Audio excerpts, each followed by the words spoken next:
मुकाबला हम करवाई। देवेंद्र भैया जी के समस्त साहनी परिवार के समस्त शोकाकुल परिवार के हम एहजे से हार्दिक अभिनंदन करब, श्रोता समाज के एहजे से प्रणाम करब। एक बार थपड़ी बजा के आशीर्वाद दे। जय हो जय हो। ताली बजा ताली। बना रहो बबुआ बना रहो।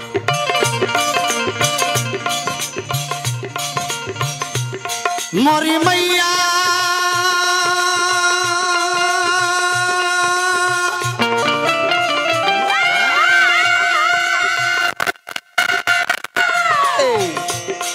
मोरी मैया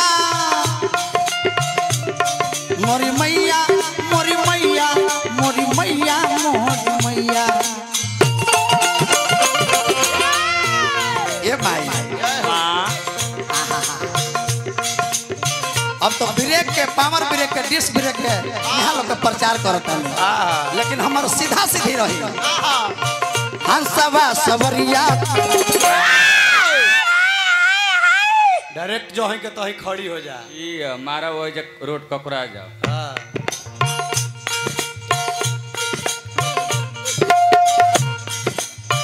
हंसवा सवरिया आया जमहतरिया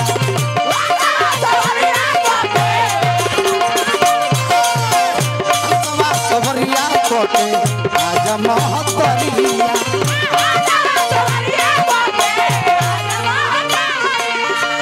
बेटा होल चल बेटा होल चल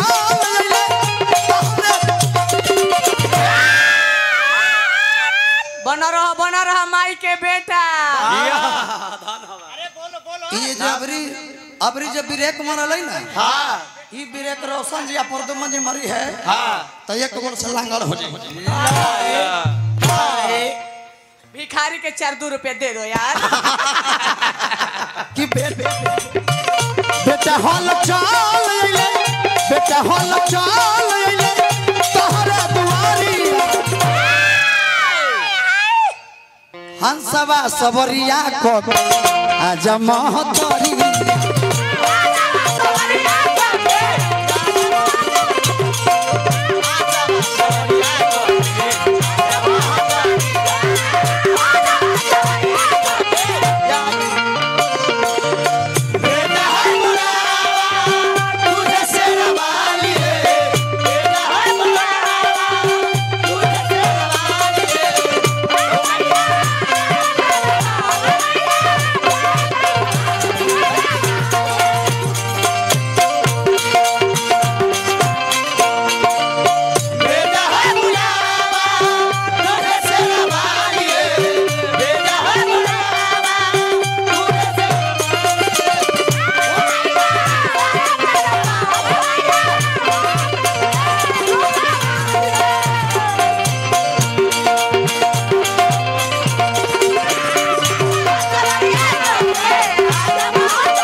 माता से बढ़ के देवी और पिता से बढ़ के देवता। जय हो जय। बहुत बहुत रुपया का पुरस्कार गार्जियन के आशीर्वाद बन रहे। जय हो जय हो। जिस घर में माता पिता हंसते नहीं देवेंद्र भैया नहीं, उस घर में देवी देवता बसते नहीं। जिस घर में माता पिता रोते हैं देखे था देखे हमरा घर के राजकुमार साहनी जी के नाम पर माता के तरफ से पुरस्कार। अच्छा हमरा मोते लगी है माई बहन हार्दिक हार्दिक स्वागत करो। जय हो विजेंद्र साहनी जी पूरे साहनी परिवार शोकाकुल परिवार का हम हार्दिक हार्दिक स्वागत करो। हमारा प्रदुमन जी के भी पुरस्कार मिलल है, रोशन राज जी के भी। एकरा ले अच्छा का बैठले बैठले पैसा कमा लेता भाई। कितना अच्छा रहा के चरण पोखरी तो निहुर के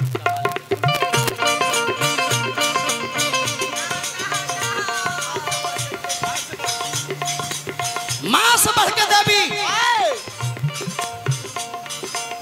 और पिता से बढ़ के देवता। इस धरती पर ना कोई था ना कोई है और नहीं कोई होगा। अरे रोजा करो रमजान करो चाहे रहो उपवास। देवेंद्र भैया रोजा करो रमजान करो चाहे रहो उपवास। बेटा तो वही है जो अपने माता पिता को रखता है हरदम पास। मुझे तो चाहिए कौन कार्यक्रम में आयल बैंक। माँ सिर्फ कहने में छोटा शब्द हो सकता है लेकिन माँ पर्वत से भी बड़ी है, माँ समुद्र से भी गहरी है। आप किसी को छोटा समझिएगा, 5 करोड़ के हीरा घर में भुला जाए, ओकरा के जोहे खातिर 5 रुपया के अगरबत्ती काम आई। अगरबत्ती मोमबत्ती काम मोमबत्ती ना रही तरवा के 5 करोड़ के हीरा तरवा के ना जो है।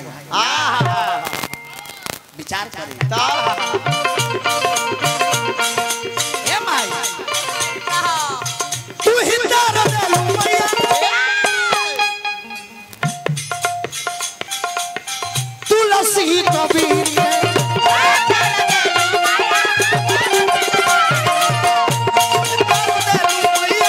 तुलसी कबीर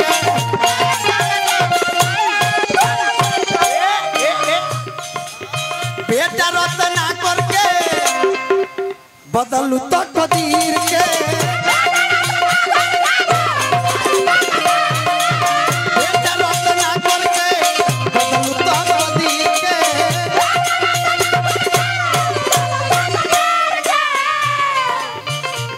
ये माई